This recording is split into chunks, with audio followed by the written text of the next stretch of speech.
ആയി ചിലപ്പോൾ കൈ അല്ലെങ്കിൽ വിരലുകൾ മടക്കാനൊരു ബുദ്ധിമുട്ടുണ്ടാകുന്നു. മടക്കിയിട്ട് തിരിച്ച് നിവർത്താനൊരു ചെറിയൊരു ഫോഴ്സ് കൊടുത്താൽ മാത്രമേ ക്ലിക്ക് എന്ന് പറഞ്ഞ് പുറത്ത് വരും. This condition is called trigger finger. ഒരു ട്രിഗർ പോലെ ടക്ക് എന്ന് പറഞ്ഞ് വരിക.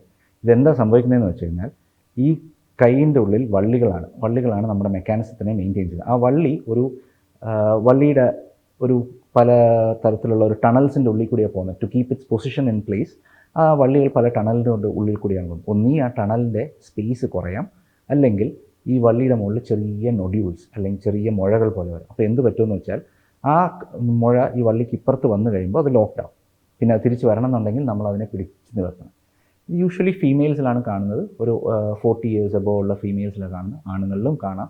പ്രത്യേകിച്ച് അസോസിയേറ്റഡ് കണ്ടീഷൻസ് ഇല്ലെങ്കിലും മിക്കവാറും കാണാറുള്ളത് തൈറോയിഡ് കണ്ടീഷൻസ് അല്ലെങ്കിൽ ഡയബറ്റീസ് ഇങ്ങനത്തെ ഇതിനകത്ത് കാണാം. പിന്നെ റെഗുലറായിട്ട് സ്ക്വീസിങ് ആക്ടിവിറ്റീസ്, എന്തെങ്കിലും പിരിയുക അല്ലെങ്കിൽ ഞെക്കുക, വൈബ്രേറ്ററിങ് ആക്ടിവിറ്റീസ് അല്ലെങ്കിൽ അങ്ങനത്തെ ആക്ടിവിറ്റീസൊക്കെ ഉള്ളവരിലാണ് ഈ ടെൻഡൻ മൂവ് ചെയ്യുന്നത്. നല്ലപോലെ ഈ ഫ്ലെക്ഷനോ എക്സ്റ്റൻഷനോ ഉള്ള ആക്ടിവിറ്റീസിലാണ് യൂഷ്വലി കണ്ടുവരുന്നത്.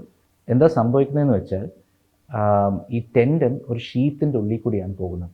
ഈ ഷീത്ത് ഈസി ആയിട്ട് മൂവ് ചെയ്യാൻ ആ ഷീത്തിൻ്റെ ഉള്ളിൽ നല്ല ചെറിയ സ്പേസേ ഉള്ളൂ. ഇപ്പോൾ ഏതെങ്കിലും ഒരു കണ്ടീഷൻ കാരണം അഥവാ പ്രഗ്നൻസിയോ അല്ലെങ്കിൽ ഹൈപ്പോതൈറോയിഡ് കണ്ടീഷൻസിലോ ഒക്കെ ഫ്ലൂയിഡിൻ്റെ എമൗണ്ട് കൂടുമ്പോൾ അവിടെ സ്പേസ് കുറയും. അപ്പോൾ ടെൻഡൻ്റെ ഈസി മൂവ്മെൻറ്റിനെ അത് ബാധിക്കും. ഈസി മൂവ്മെൻറ്റിനെ ബാധിക്കുമ്പോഴാണ് ഇതിങ്ങനെ, അല്ലെങ്കിൽ ഒരു മുഴയെല്ലാം വന്നു കഴിയുമ്പോൾ ഈ ഞാൻ പറഞ്ഞ പോലെ ഒരു ചെറിയ മുഴയോ അങ്ങനെ വല്ലതും വന്നു കഴിയുമ്പോൾ ഇതിൻ്റെ മൂവ്മെൻറ്റ്സിനെ അത് ബാധിക്കും. അങ്ങനെ ബാധിക്കുമ്പോൾ ഉണ്ടാകുന്ന ഒരു കണ്ടീഷനാണ്.